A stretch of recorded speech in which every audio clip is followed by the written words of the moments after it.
Hello everyone, my name is Shelby and this is the series where I reveal what is inside these mystery pottery molds I found on Gumtree.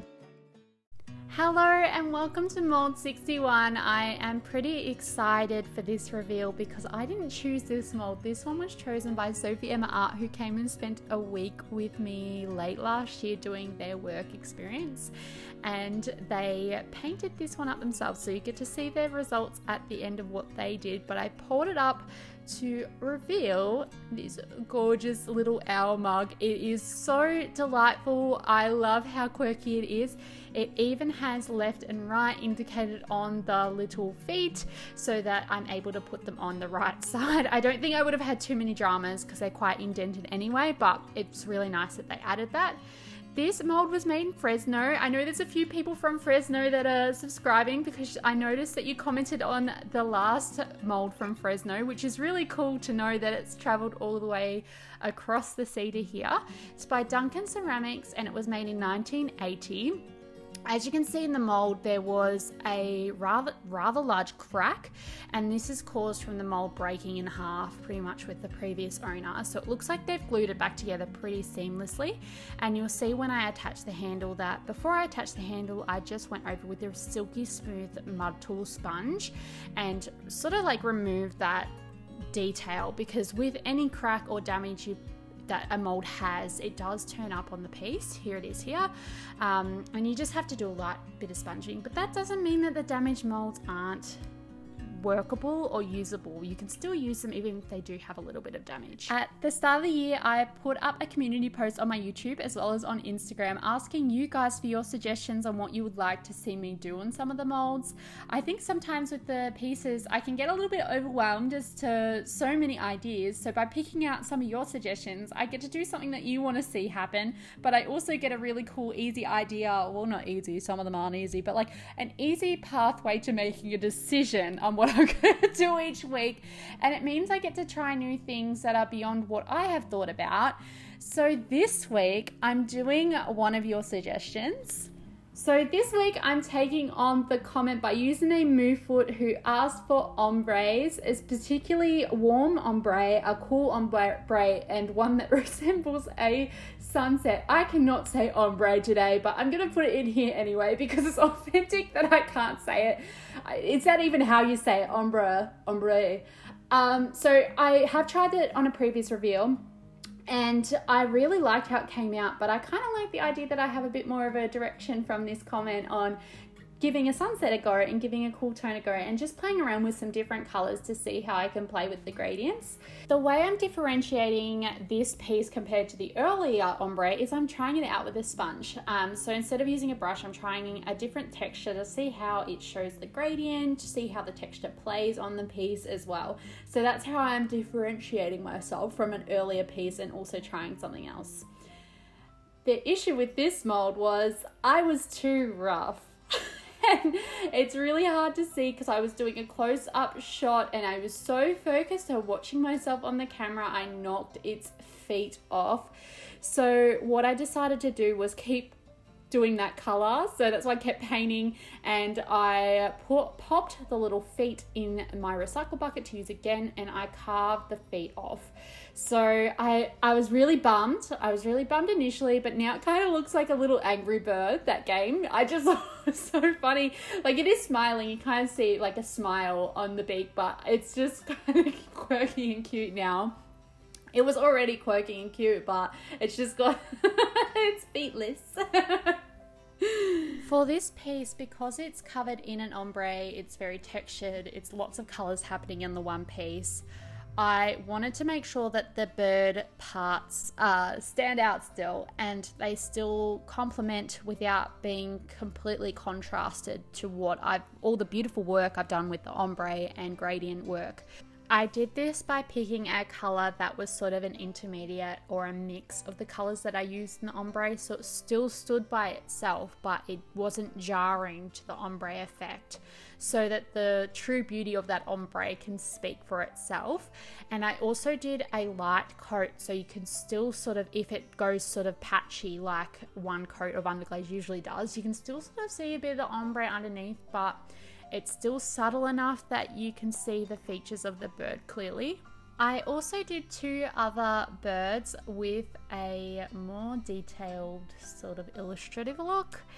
And one of them I painted on film, but the other one you're going to have to wait to the end to see, because I actually did it in my spare time this week because I really love this mold. I actually think this is something that I would go out of my way to buy if I knew someone was making these. I think it's so delightful, it's so sweet, and so cute. So for the 2 other pieces, the first one I did with this sort of mushroom woodland theme, which was another suggestion, but this one was on Instagram from Rayleigh. And so what I interpret that as was some forest foliage with some little mushrooms. I didn't go all the way with animals because I kind of wanted to just let the owl be the animal this time, but I'd love to do the woodland theme again on a future piece. On the piece that I didn't film and I did in my spare time, I actually tried these patterns out a lot smaller. I did some acorns, some little autumn leaves as well, and I added an outline, which I've never done before, but I wanted to see how it would look with a little bit of a black detail, and I outlined the wings and the eyes as well, just to see the comparison and give it a more illustrative look. So you'll have to wait till the end to see that. But for the meantime, please enjoy some footage of me painting some foliage. I find this process so relaxing, and I hope you do too, and I'll chime back in when it's time to glaze.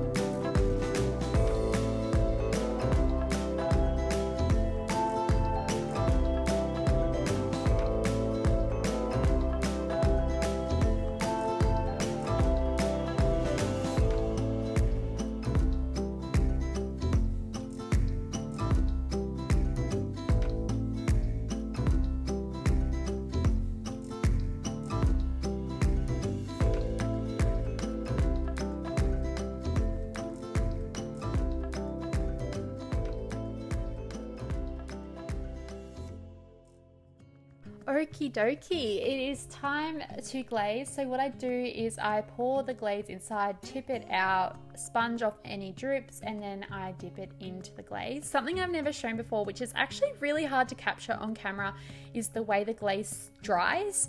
It comes out really wet, but then you can kind of watch the glaze dries instantly in front of you. It goes from glossy to matte. I don't know if you could catch that just in that glimpse on the film, but it's so satisfying when you glaze with dipping glaze.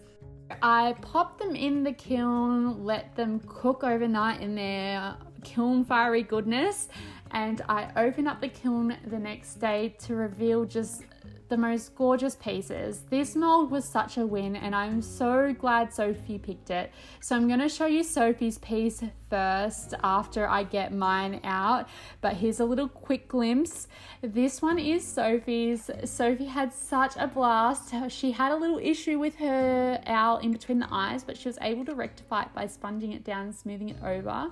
And she said that her piece kind of reminded her of Giggle and Hoot, the children's show, which I thought was really cute. But I was so glad Sophie could come and she picked this mold out because it's such a beautiful piece.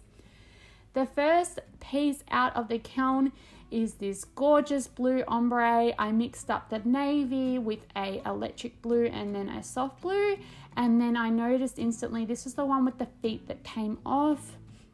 I noticed inside there were these little like light holes, and I carved away too much, but somehow you can't see it on the outside, and I didn't know that I'd carved away too much because you can literally see light shining through like it's just glaze, and the glaze is patched it up like a stained glass window or something. That's a first for me, so whoops, but still very awesome. The next one up is this warm sunset ombre, which is actually my favorite. I love the mustard yellow that I mixed with that red rusty color down the bottom, mixed in with the orange. It's just chef's kiss. I really like this colorway. Next, we have our green, which is just so earthy. There's nothing more to say. I really like it. I also didn't mention before, but if you can see the wings, you can see that subtlety I was talking about, how you can kind of see the ombre popping through in little patchy bits here and there, which is really cool. I wasn't expecting this color palette because I think the purple has burnt out a little bit on this one, because you probably don't even recognize it. I mean, I didn't at first, but this is our beautiful illustrated one on the back. I really like this piece. I think it's so lovely. I would love to put this all over everything, this design. And here is the one I said you had to wait till the end for. So this is the one I had to play with off camera. And I just had to show it because I love this piece. It is so whimsical, so fun, so quirky. I love the black outline. I wasn't sure how it was going to go, but I love how it turned out. I've got my little twigs and snails and leaves and acorns. I really want to try this out again on something else. It was such a success, especially that illustrative work, but this mold in particular was such a success. I am so in love with this, and I can see this coming in my shop in regular increments. Like, I want to keep making these. They are so fun. They're so playful, and I think that you guys will probably like them too. I'm hoping you like them because I want to make more of them.